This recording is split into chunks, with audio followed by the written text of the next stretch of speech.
Assalamu alaikum aspirants. Nayab Ramzan is here. I hope you will be good.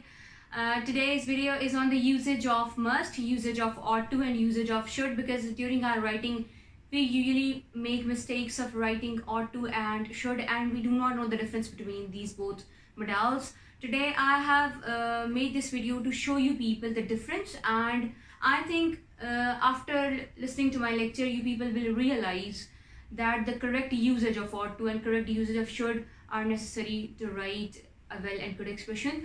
You people can see on the board. The first line I have written is all about ought to.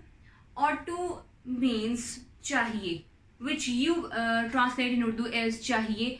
तुम्हें जाना चाहिए, तुम्हें ये काम करना चाहिए. But whenever we use ought to, we always consider it as ethically. Okay? We always try to consider it as an ethical notion, and we never consider it as an opinion that is subjective. It is always objective, and we try to use those words which consider our sentence as ethical or from society's point of view. आप देखिएगा, you ought to behave politely, ये मेरी ethical duty है. It is my ethical duty. ये ज़रूरी नहीं कि मैं उसे करूँ भी या मैं politely behave करूँ भी. मैं politely behave ना करूँ या करूँ, this is my ethical or moral duty. तो जब हमने किसी चीज़ को morally explain करना होता है या ethically explain करना होता है, we always use the word of ought to. और जब हमने किसी भी sentence को ethically या morally नहीं use करना होता, तो we always use should or must. अब आप यहाँ पर देख सकते हो, बोर्ड पर देखिएगा, मैंने ये लिखा है कि it is always used ethically and recommendations are given ethically or from the society's point of view, and this the use of ought to is always objective. Objective वो होता है जिसमें आपका opinion शामिल नहीं होता और आपने ethically जो भी rules होते हैं उनके मुताबिक आपने बताना होता है, moral rules को consider करते हुए आपने बताना होता है. इसका मतलब ought to के पास, ought to के word के पास moral powers होती हैं, ठीक है, moral powers होती हैं. और जब आपको लगे कि morally या सोसाइटी के पर्सपेक्टिव से किसी शख्स को, किसी इंडिविजुअल को, किसी ग्रुप को ये काम नहीं करना चाहिए, तो you always use ought to. आप यहाँ पर देखिएगा, you ought to behave politely and you ought to listen carefully. It means कि politely भी मेरी moral duty है, politely behave करना, और ध्यान से बात सुनना भी मेरी moral duty है. It is not something जिसे मैं ये कहूँ कि ये नेसेसरी है या अगर मैं ये नहीं करूँगी तो कुछ हो जाएगा. नाउ मतलब एथिकली कुछ हो जाएगा. Next we'll move to use of should. Should में there is an element of obligation. आपने, you are obliged to do so. आपके ऊपर एक ऑब्लिगेशन होती है, ठीक है, you have to do it. इसमें किसी किस्म का ये नहीं है कि किसी किस्म का आपके पास ऑप्शन हो कि आप ये करें या आप ना करें.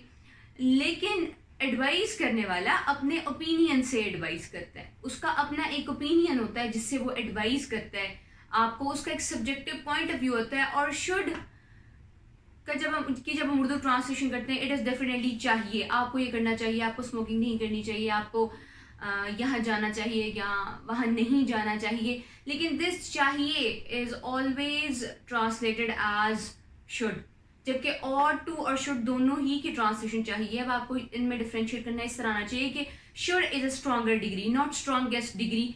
स्ट्रॉन्गर इसलिए है क्योंकि ये ought to से स्ट्रॉन्गर है. ought to में हम सिर्फ एथिकली कंसीडर करेंगे, हमने जो भी सेंटेंस कहना होगा. लेकिन जब हम should का इस्तेमाल करेंगे तो should का इस्तेमाल करते हुए we do not use sentences ethically, but it would be an obligation. अब देखिएगा, you should go to Islamabad and he should take rest. अब इस्लामाबाद जाना उसके लिए ज़रूरी है, दैट्स नेसेसरी, एक ऑब्लिगेशन है, ये मेरी रिकमेंडेशन हो सकती है, मेरी एडवाइस हो सकती है.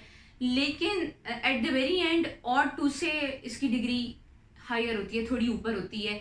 आप कोई भी काम जो आपको करना चाहिए और दूसरे का ओपिनियन हो, पर्सनल ओपिनियन हो, सब्जेक्टिव ओपिनियन हो कि आपको करना चाहिए, you should take rest, you should go to Islamabad, ये पर्सनल ओपिनियन होते हैं, तो फिर हम यही कहते हैं कि ये शुड तब इस्तेमाल करते हैं जब कोई ऑब्लिगेशन, रिकमेंडेशन, सजेशन या एडवाइस होती है, लेकिन वो थोड़ी स्ट्रॉन्गर सेंस में होती है और किसी का पर्सनल पॉइंट ऑफ व्यू होती है कि आपको ये करना चाहिए. अब जितना मैंने आपको शुड के बारे में बताया, अगर मैं आपको मस्ट के बारे में बताऊं तो मस्ट उससे भी ज़्यादा ऊपर वाली डिग्री है, और हम कहेंगे कि must is the highest degree. Must के इस्तेमाल में, इस मॉडल के इस्तेमाल में, you people have to recommend or you people have to advise look on the board please. लेकिन this is an inevitable obligation, आपने ये करना ही करना होता है। देखें, करना ही करना होता है। मैं इसको इस तरह कह सकती हूँ कि अगर आप इसे नहीं करते तो कंसिक्वेंसेज होते हैं। That can be good, that can be worst, लेकिन हम ज़्यादातर नेगेटिव में इस्तेमाल करते हैं कि if you do not do so. तो हम मस्ट का इस्तेमाल तब करते हैं जब हम कहना चाहते हैं कि आपको ये करना ही चाहिए। ठीक है, हम इसको भी ट्रांसलेट ऐसे ही करते हैं, करना चाहिए, इसलिए समटाइम्स लिखते हुए एस्पिरेंट को पता नहीं चलता और वो मस्ट का इस्तेमाल भी वही करता है जहाँ शुड का करना होता है। But you people must know कि how to differentiate between should and must. और इनएविटेबल ऑब्लिगेशन है ये, यू मस्ट वर्क हार्ड। अगर आप नहीं करते तो उसके कंसिक्वेंसेस डेफिनेटली बुरे होंगे। आप देख सकते हैं बोर्ड पे, मेरा ख्याल है आपको क्लियर नजर आ रहा होगा। लास्ट वीडियो में आपको इशू था तो the team was trying to cover it. You must work hard, आपको मेहनत करनी चाहिए। अगर आप नहीं करते तो उसके कंसिक्वेंसेस बुरे होते हैं। डेफिनेटली उसके कंसिक्वेंसेस, 1 मिनट, उसके कंसिक्वेंसेस बुरे होते हैं जब आप मेहनत नहीं करते।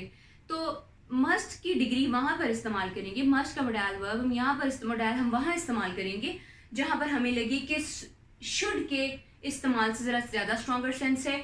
अब इसके अलावा इनके रूल्स और भी बहुत ज़्यादा हैं कि और टू को कहाँ इस्तेमाल करते हैं, और अगर आप इनके सेंटेंसेस पढ़ेंगे तो आपके लिए डिफ्रेंशिएट करना ही बहुत मुश्किल हो जाएगा। इसलिए ग्रामर को पढ़ने से पहले आप अपनी राइटिंग में इनको यूटिलाइज करके देखें कि व्हेन यू आर राइटिंग तो आपने और टू को वहाँ इस्तेमाल करना है जहाँ आप एथिकली कुछ कहना चाह रहे हो या कोई ऐसा पॉइंट ऑफ व्यू देना चाह रहे हो जो सोसाइटी के पॉइंट ऑफ व्यू से मैच करता हो या डेविएट करता हो। तो आप कहें यू ऑट नॉट टू।